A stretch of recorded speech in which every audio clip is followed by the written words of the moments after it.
از همون زمانی که مردم ما از قرآن از تعلیمات دینی دور ماند، نسبت به دعوتگرا و نصیحتگرا بدبین شد.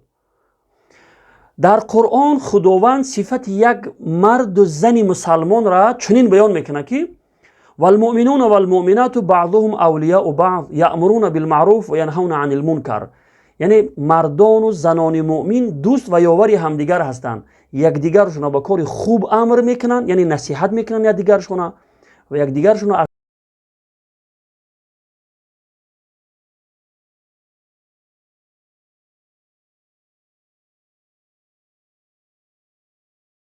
نصیحت کردن باید داشته باشه. خب اما اون نفرایی که نصیحت دوست نمیدارن، نصیحتگرا را دوست نمیدارن، در اونها هیچ خیر و خوبی وجود نداره.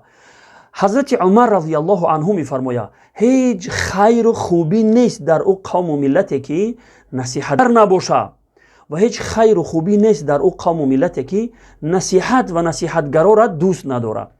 الله رب العالمین هر انسان را توفیق نمیتیه که نصیحت بکنه و هر کس هم خداوند توفیق نمیتیه که نصیحت قبول بکنه. خب خودت اینقدر از همین نصیحت بیزاری هستی که مثلا میگی برای اویله خودت نصیحت بکن. ببین برادر عزیز، اگر پیامبری خدا هم همین رنگ خودت فکر میکرد که میگفت هر کس همون اویله خودش نصیحت بکنه، پیامبر هم فقط اویله خودش نصیحت میکرد، حالا ما و تو مسلمان نبودیم، اسلام از همون سرزمین حجاز به ما نمی رسید. خب حالا ما به دین اجدادیمون آتش پرست بودیم. پس اینقدر نسبت دعوتگرا و نصیحتگرا بدبین نباشه. او کسی که تو را نصیحت میکنه او البته را دوست میداره، با تو خیرخواه هسته، از دلسوزیش برای تو نصیحت میکنه که تو راه راست بیاوی. پس او چیزی که برای تو پسند ناومد، پس باید که همون نصیحتگر را تحقیر بکنی، نصیحتگر را یگون سخن قبیح گپ زنی. پناه به خداوند.